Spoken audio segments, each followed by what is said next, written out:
नमस्कार।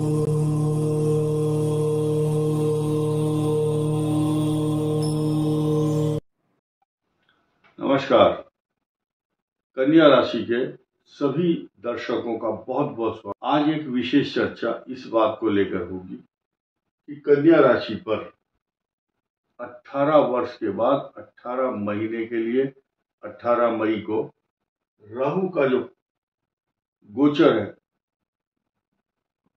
आपके छठे स्थान पर शुरू हो जाएगा।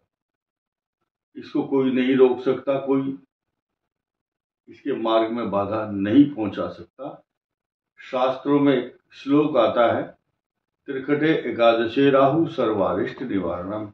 जब छठे स्थान पर राहु आ जाता है, गोचर में हो या आपकी कुंडली में अगर है, तो हड्डियों के रोग तो देता है, छोटे मोटे जॉइंट की प्रॉब्लम, कभी गर्दन, स्पाइनल कॉर्ड, पैरों में दर्द, साइटिका, नर्व या आपके गर्दन से रिलेटेड,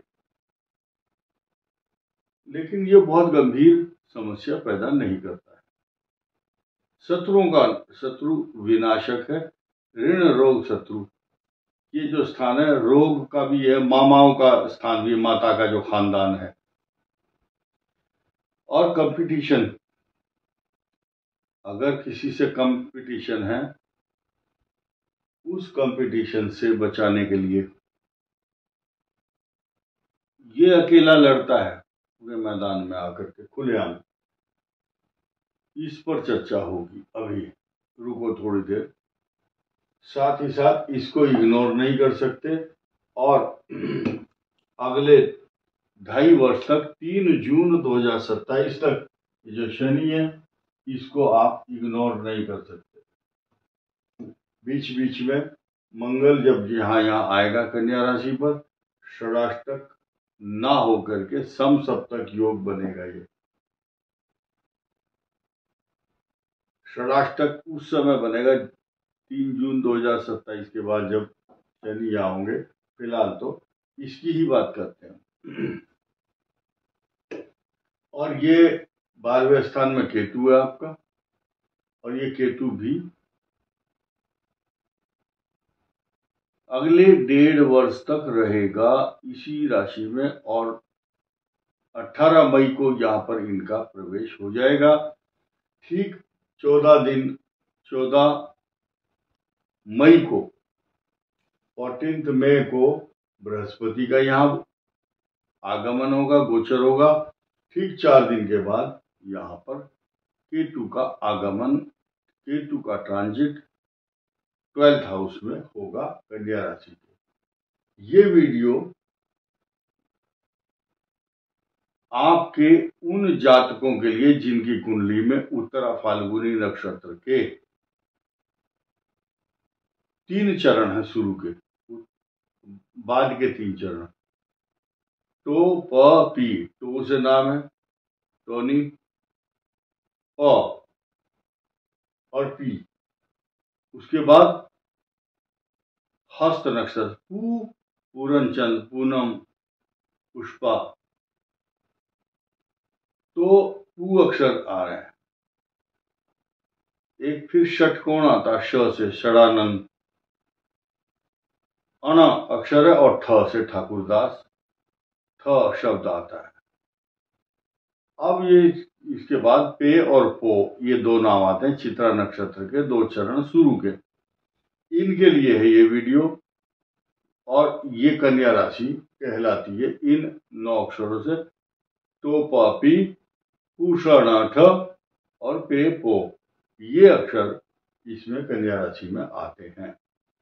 अब यहाँ समीकरण हम शुरू करते हैं सिर्फ इससे। ये राहु केतु जहां पर रहेंगे, इस तरह से 180 डिग्री रहते हैं एक दूसरे के साथ। इनका बदलाव जब होता है 18 महीने बाद, इस राशि पर आने के बाद, ये इंपैक्ट समझिए। शनिवत राहु कुजवत केतु, शनि की तरह से बिहेवियर होता है राहु का, और केतु का होता है मंगल के समान। आप ये समझिए, मंगल जैसी टेक्निक बिहेवियर करने वाले केतु या एक्सट्रीम हॉट प्लेनेट जो सूर्य है, सूर्य की राशि में है। और इस पर किसी शुभ ग्रह की दृष्टि नहीं है, शनि की दृष्टि भी नहीं है। अब सीधे सीधे पिछले 1.5 ईयर से केतु के साथ चंद्र ग्रहण योग बना करके कन्या राशि संतप्त पीड़ित चल रही थी और मैरिज लाइफ को डिस्टरबेंस करने वाला ग्रह चल रहा था हो गया, पास्ट टेंस हो गया।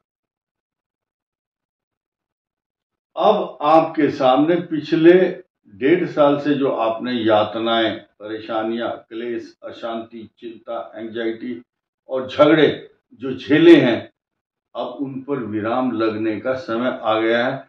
अब सारे के सारे मामले कंप्रोमाइज की तरफ बढ़ रहे हैं। ये आपको खुद महसूस होगा। अगर अभी नहीं है तो ये पोजीशन 18 अक्टूबर के बाद बनेगी। अब 6 जून से 6 जून जो आ रहा है, 6 जून के बाद मंगल का और शनि का षडाष्टक योग है। तो एक तरफ बोलते हैं कि आसमान से गिरे तो खजूर पर अटके, लेकिन डरने की बात नहीं है। राहु केतु के जो त्रास झेल रहे थे कन्या राशि वाले मैरिज लाइफ को लेकर के, चाहे लड़के थे लड़कियां थी, उनके लिए लास्ट अब ये जो राहु केतु का जो ट्रांजिट है वो तो हट जाएगा। अब जरूरी नहीं है कि सभी की कुंडली में षडाष्टक योग होगा। सभी कन्या राशि वालों का यहाँ मंगल और यहाँ शनि होगा, जरूरी नहीं है। लेकिन जिनका भी षडाष्टक है या एक ग्रह इस भाव को प्रभावित करता है, तो मैरिज लाइफ से रिलेटेड कुछ समस्याएं अभी खत्म नहीं होंगी। ये मान सकते हैं कि 13 सितंबर 2025 के बाद जब मंगल ग्रह यहां से इधर आएंगे, तब आपके कष्टों पर, परेशानियों पर विराम लगेगा। 13 सितंबर को यहां पर आएंगे, फिर ये ट्रांजिट ये नियम है 6 जून को यहां और 28 जुलाई को यहां, 13 सितंबर को यहां और उसके बाद 28 अक्टूबर को यहां। ये इस तरह सीक्वेंस बना हुआ है। अब ध्यान दीजिए, इस शनि की पूरी दृष्टि यहां होगी चतुर्थ भाव में। अगले 2.5 ईयर तक शनि 3 जून 2027 तक माता के स्थान पर दृष्टि डालते हैं। मित्र, मकान, सवारी, पशु, जायदाद, प्रॉपर्टी, ये सब। अब यहां इस भाव को समझिए कि ये जो भाव है, चेतन और जड़ दो चीज हैं। यानी कि जानदार वस्तु चेतन या अचेतन जिसमें जान नहीं है। अब देखिए, चतुर्थ भाव पशुओं का है, जो जीव है, चेतन है, माता का स्थान है। बचे जो स्थान है, जैसे मकान, सवारी, प्रॉपर्टी, ये जो स्थान है ये जड़ है।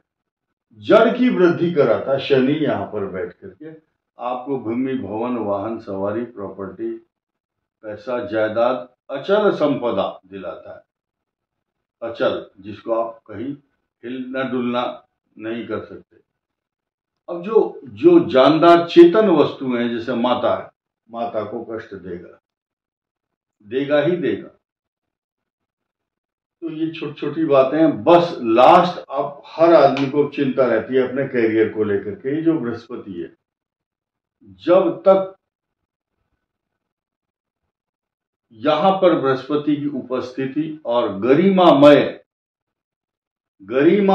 उपस्थिति के साथ साथ इनका सम्मान, यहाँ बहुत लोग दर्शक हमारे बड़े होशियार हैं, बहुत होशियार है। तो मैंने बोला शुक्र बैठा है मालवीय योग, तो दर्शकों में से एक दर्शक लिखता है केंद्राधिपति दोष लगता है। लेकिन ध्यान दिलाना चाहूंगा आपको, गोचर के अंदर गोचर जब चलता है, वह गोचर आपके लिए उस समय लाभ दे करके जाता है, इसमें कोई संदेह नहीं है। जो कैरेक्टरिस्टिक्स कुंडली के अंदर परमानेंट बन चुकी है, वहां क्या कंडीशन होगी उसको इसके साथ कंपेयर किया भी जाता है, लेकिन इनका जो बिहेवियर पैटर्न है गोचर का वो अलग फल देता है, और कुंडली में निहित जो परमानेंट लक्षण बन चुके हैं उनके लक्षण अलग होते हैं। ये राहु केतु आपके लिए प्लस पॉइंट देने वाले होंगे 18 महीने तक। शनि कष्टकारक रहेंगे और इनकी दृष्टि आदि संबंध जो भी है यहाँ पर है। साथ ही साथ आप इस भाव को भी नहीं इग्नोर कर सकते, ये भाग्य स्थान है और शनि की यहाँ पर मित्र दृष्टि भी है। शनि भाग्य स्थान को देखेगा, शनि भाग्य विधाता भी है, न्यायाधीश भी है और मित्र भाव भी है। और सबसे बड़ा इंपॉर्टेंट हाउस इस संसार में भाग्य स्थान होता है, जिस पर शनि की दृष्टि ये अपार खुशियां देगा आपको। ये आपको उन्नति, तरक्की, मान सम्मान, प्रमोशन, तरक्की आदि सब कुछ देगा। शनि का फल मैंने बताया। आपको क्या करना है, चींटियों को, पीपल के पेड़ के नीचे चींटियों को आटा डालना है। नहीं तो कुछ लोग इतने समझदार हैं, सूजी लेकर के शुद्ध घी में भूनते हैं, उसमें चीनी मिला करके नारियल के अंदर रख करके ढक्कन लगा करके उसका पीपल के वृक्ष के नीचे गाड़ देते हैं। उससे क्या होता है, चींटियां खाती रहती है। जब जब वो चींटियां खाएंगी ब्राउन कलर की, काले रंग की, वह सब आपके ऊपर आने वाले जो दोष हैं उन पर ब्रेक लगेगा, विराम लगेगा। भगवान की कृपा आपके ऊपर बनी रहेगी। चींटी जो है कभी भी बोलती नहीं मुंह से, लेकिन आशीर्वाद और दुआएं जरूर लगती हैं उसकी। इस वीडियो में इतना ही। धन्यवाद, नमस्कार।